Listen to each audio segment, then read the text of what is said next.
अस्सलाम वालेकुम, आदाब, नमस्कार।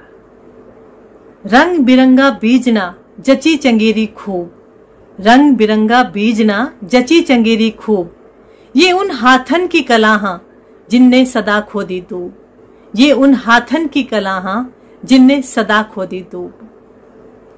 तालीम के मामले में बेशक मेवात की महिलाएं पिछड़ी हों, लेकिन आज भी इनके हुनर का कोई शानी नहीं है, कोई मुकाबला नहीं है। हमारी मेवाती महिलाओं की चंगेरी, डलिया, गूदड़ी, दरी, चूल्हा, अंगीठी, बीजना, पंखी, ईंढी, बटेवड़ा की बेहतरीन कारीगरी देखते ही बनती है। ताजुब होता है बेहतरीन बेशुमार हुनर की धनी मेवात की बहन बेटियों की दस्तकारी देखकर।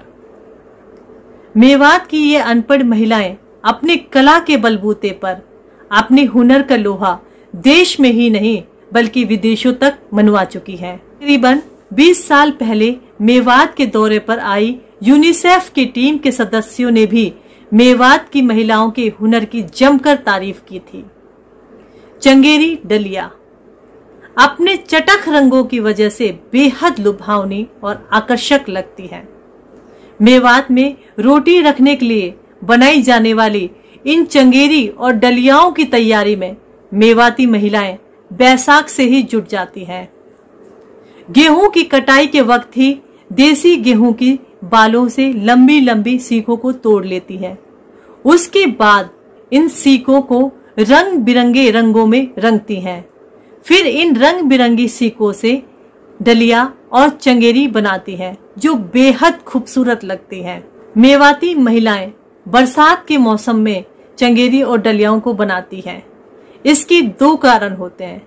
एक तो इस टाइम पर खेत खलियान में बहुत ज्यादा काम नहीं होता, और दूसरा बरसात के मौसम में नमी होती है, जिस कारण सीखों में भी नमी आ जाती है और वो टूटती नहीं है। मेवाती समाज में शादी ब्याह के मौकों पर लड़कियां इन चंगेरी और डलियों को सौगात के रूप में अपने ससुराल ले जाती है।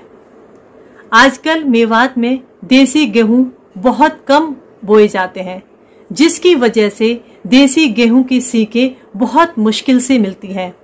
इन सब का फायदा उठाकर उद्योगपतियों ने प्लास्टिक की सीखें बाजार में उतार दी।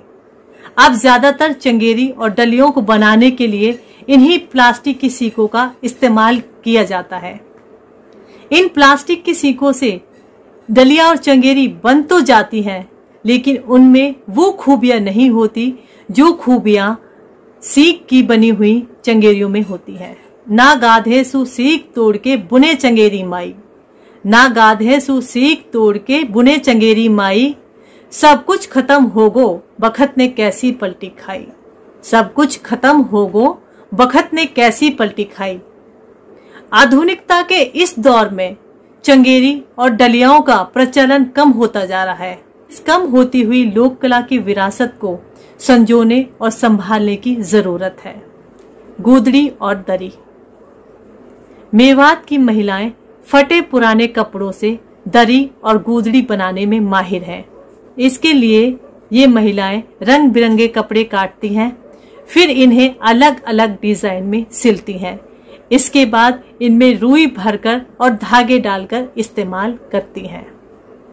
गूदड़ियों का इस्तेमाल मेवात में बिस्तर के रूप में होता है। मेवात में दूल्हे का सलाम जिस पलंग या चारपाई पर होता है, उस पर गूदड़ी ही बिछाई जाती है। जब कोई नई दुल्हन आती है तो उसे गूदड़ी पर ही बिठाया जाता है और उसकी मुंह दिखाई की रस्म उसी गूदड़ी पर की जाती है।